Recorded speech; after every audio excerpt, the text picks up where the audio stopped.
Are you ready? I'm ready. Are you ready? I'm about to sleep. I can tell. But I'm woke, okay? Welcome to Fridays with Tab and Chance. I am Tabitha Brown, and this is my lovely husband. I'm Chance, what's up? Bring the beat in. Babe, why are you so delayed? Babe. When I say bring the beat in, it's boom, bring the beat in, not oh. You ready? Bring the beat in.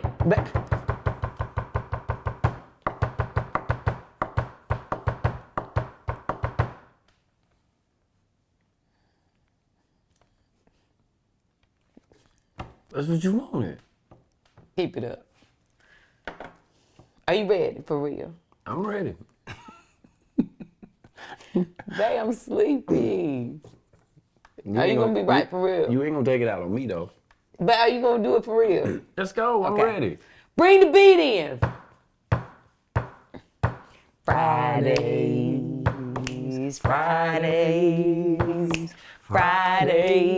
with Tab and Chance. Ba-dum-bum-bum. Blackie, get out that trash can. Fridays with Tab and Chance. See how Blackie took me out of my moment? He know better. That's your dog. Getting in the trash. That's your dog. It's a very rainy day in LA. I was up at 5 a.m. working, and I'm sleepy. I'm tired. We didn't go to bed until like, what, 1:30? Yeah. I was up, and I'm tired, okay?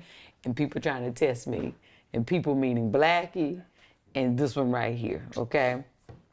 I ain't trying to do nothing but love you back. I ain't did nothing wrong. All I'm doing is being a supportive husband. You're right. That's what you be trying to do. You said speed the beat up, I sped the beat up.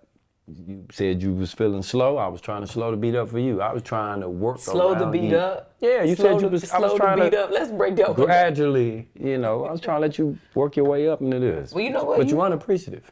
Hey, me unappreciative? Do you want to talk about what happened yesterday? What's that?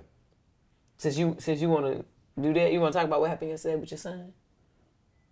Oh no, we don't need to talk about that. What happened in the house? Stay in the house. Don't do that. Look at Tiff over there shaking. Babe, you want to do the topic for today? I forgot what you said. You said we was doing how you win. Losing. How you win when you lose. Sometimes you win when you lose. Sometimes you win when you lose. So Fantasia said, sometimes you gotta lose to win again, or something like that.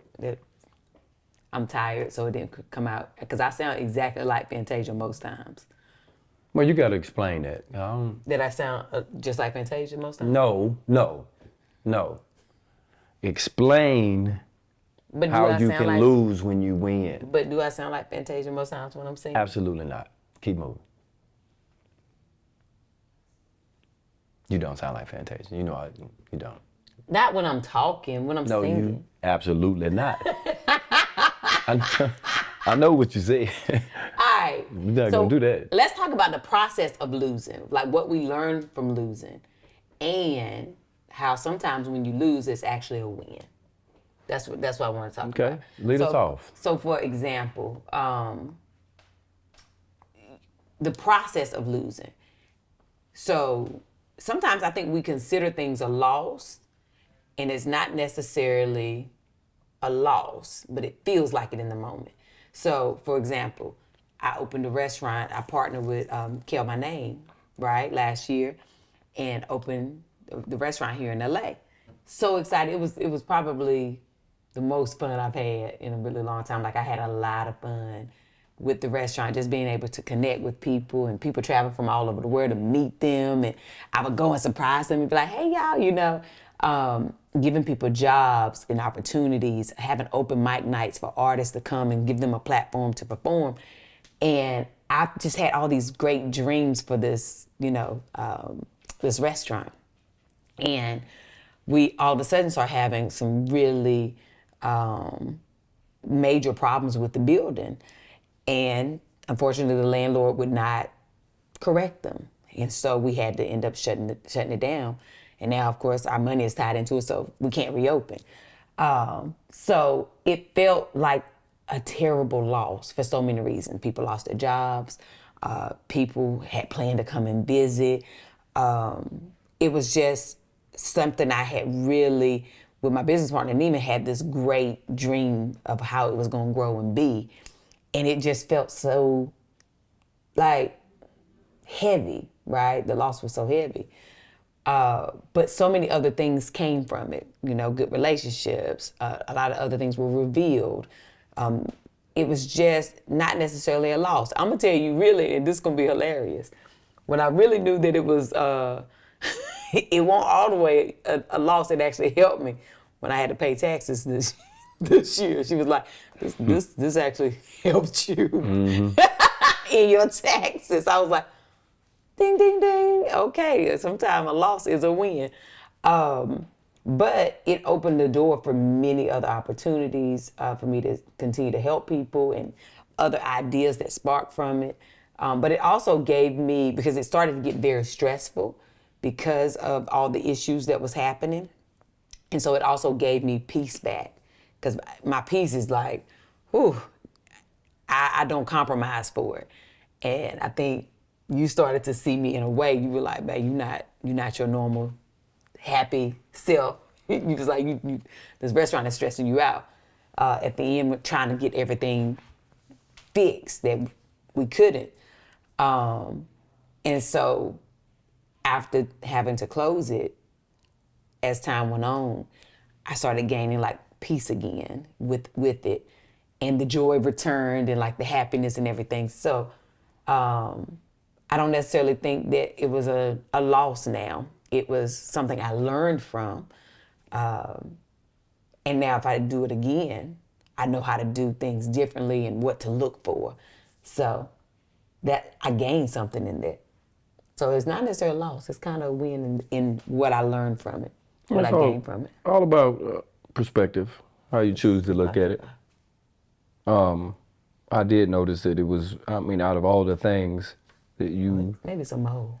Out of all the things that you've been, you know, kind of engaged in, it was the one thing that was not getting to me, a Tabitha response. I ain't gonna say a positive or a negative response.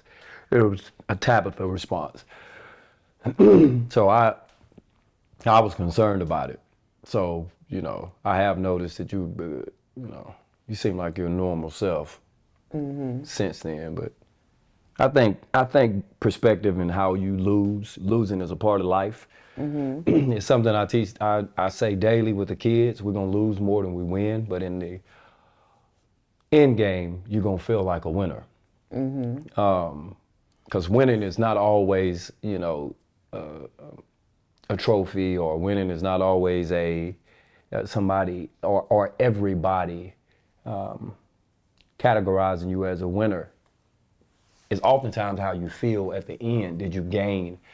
Do you feel like a winner as opposed to the actual title given to you and whatever it is that you're doing? I'm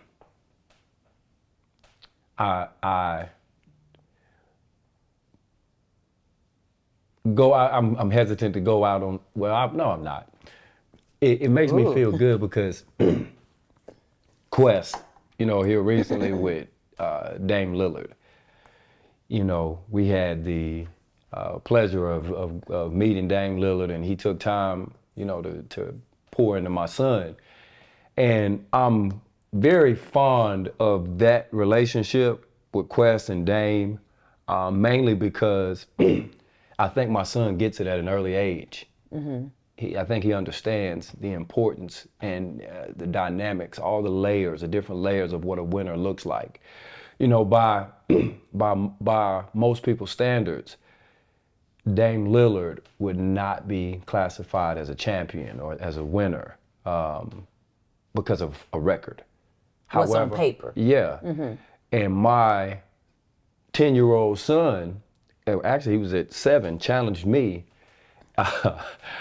and told me in his own 7, 8-year-old way that, nah, Dad, Dame Lillard is a winner because of his character, because of his ethics, and because of his fight, the things he's losing. But in the end of his loss, he still is a winner. So I think it's all about perspective. And if a young child can put that kind of spin on it, then I think, you know what I mean, Yeah. anybody and everybody should be able to look at it. So that's one way, right? Those are 2 examples. But you gave a great example the other day about getting fired. Yeah. Go on and give him your Greg Sigmund. Greg Sigmund. So man, so I used to work for this place called APAC. We both And did.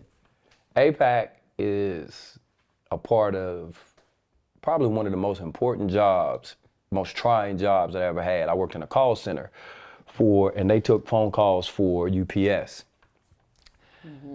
I had gotten this job and you couldn't tell me nothing. I got to wear a button up every day, had to put on some clothes and look nice every day. As your little cat. And it made me feel like I was in corporate America. And I had been given it's what they call a coach. And it's kind of like a supervisor's position where Assistant supervisor. Yeah, where you would walk around and help others who were having issues on the phone with like customers and things of that nature. And I had kind of advanced quick in the company, got the big head, got real comfortable. Got to the point where I was doing things, that just taking things for granted. I belong. I done made it, kind of like. And we were cutting 20. corners. Yeah, and I think I was 20, Probably 21. maybe 21. 21, 22 years old. Yeah. And I'm supervising people, twice my age, people with degrees, things of that nature. So I kind of wore it. I kind of wore that as a badge of honor. Like, yeah, I'm man, And got beside myself on a phone call one time. You're not supposed to. Whatever it is, in that world, it was customer was always right. Customer's always right. You never hang up on the customer, no matter what they saying. I still remember all the, That training was very thorough. Training was very, very thorough. I still use it right? today. So I got beside myself, and I think I hung up on somebody for cursing at me, right? You're not supposed to hang up on people, right? And I hung up on them. And I never forget, I knew Greg Sigmund. I used to see him. He was the manager. He was the manager there. Nice man. He would always speak real cool.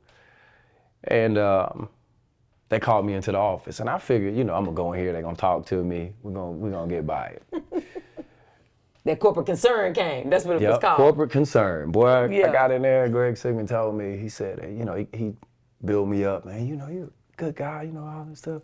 You got a bright future ahead of you and all of that. And Joker said, we're going to have to, can we get your ID and everything? We're going to let you go. And Joker fired me. And when I remember what he told me. He said, man, me firing you is going to be one of the best things I ever did to you. Because you're going to remember this moment. You're going to remember this moment. And you're going to remember how comfortable you got. And I took that throughout my life. Now, in that moment, I ain't going to lie to you. In my head, I was cussing his out.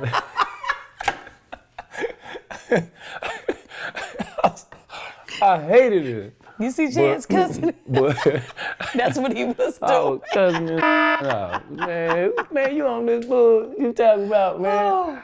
But I gotta admit, that loss, me taking that loss, stayed with me.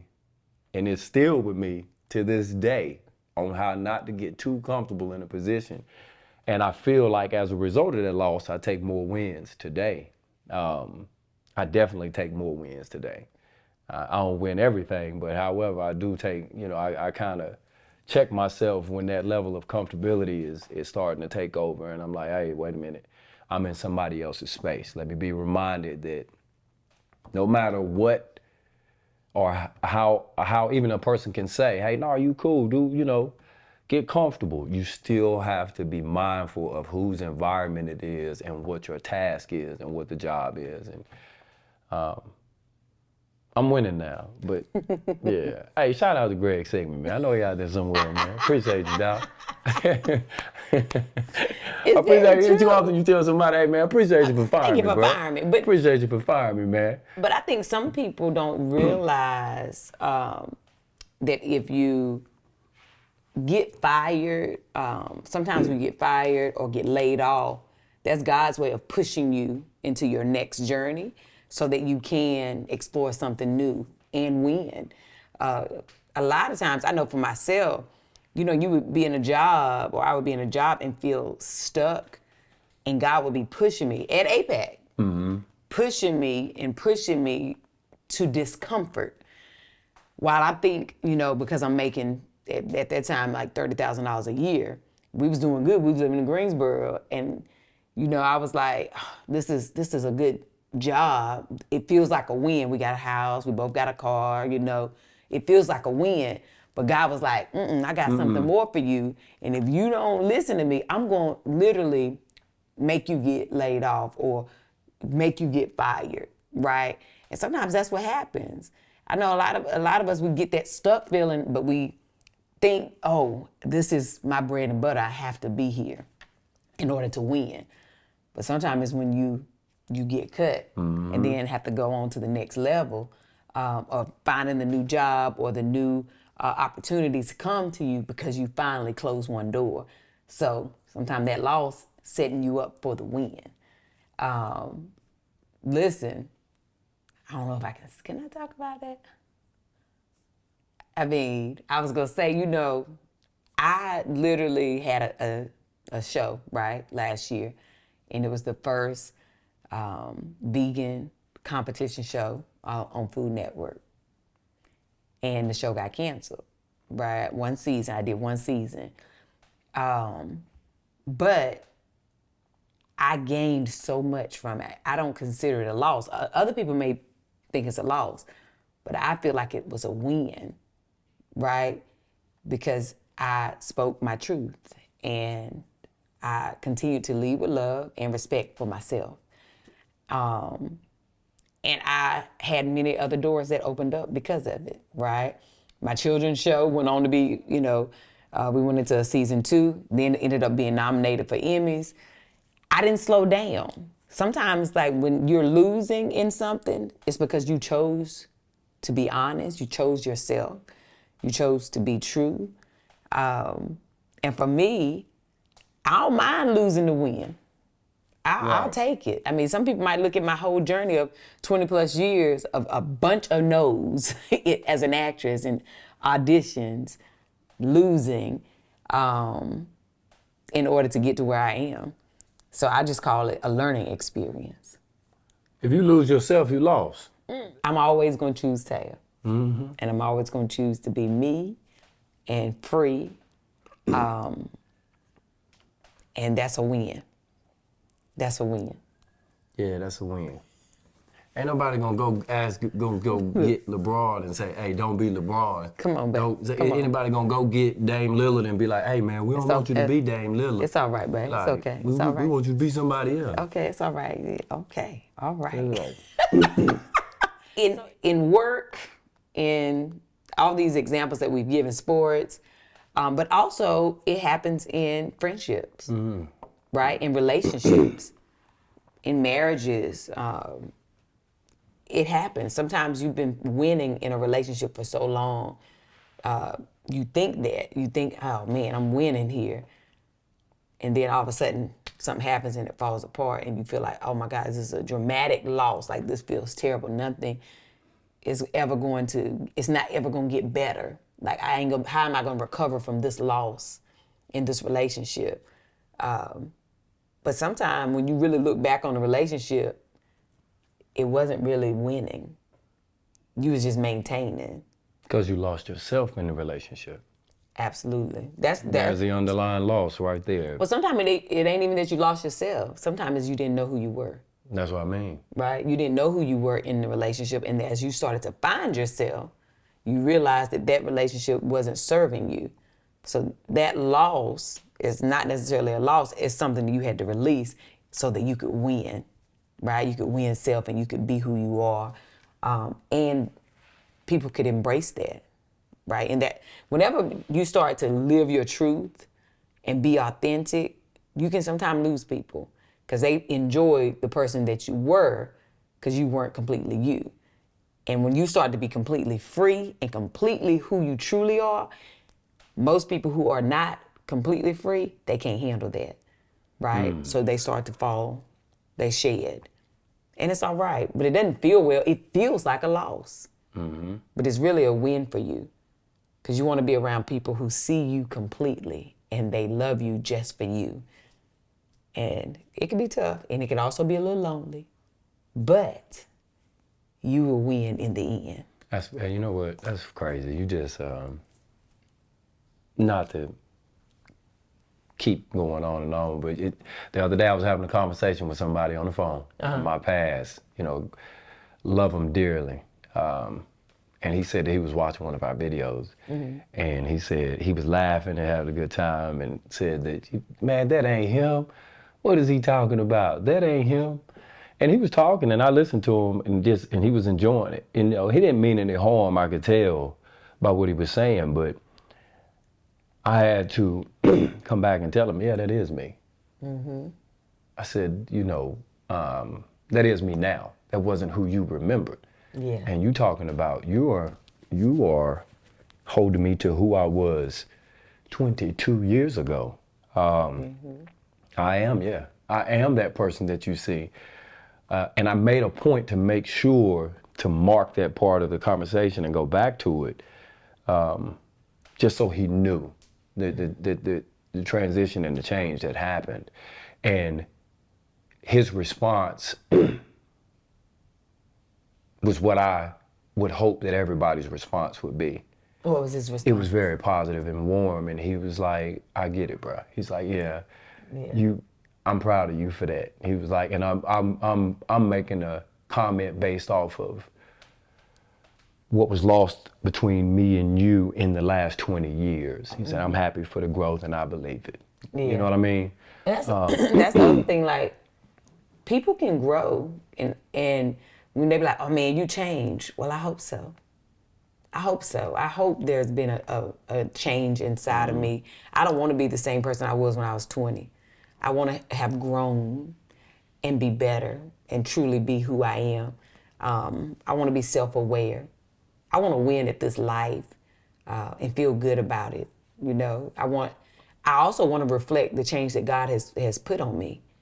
You know, when you're one way and then God says, let me have your life, and you say yes to him, there should be some type of change. You should see something different inside of me.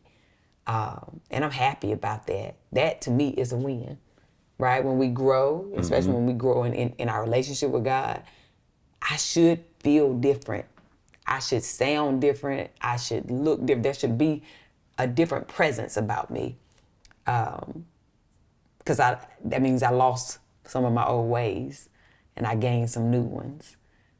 And that's a win. That's a win. That's a win. So I think that's it for today, babe. What you think? That's good. That's good? Yeah. Y'all good. chime in. You done made me bring up Greg Simmons. That's what happened when you have sleep, okay? I done got 5. But y'all chime in and let us know maybe an experience you've had with losing, but it really set you up for a win. And listen, keep winning out there. You deserve that. All right? We love you.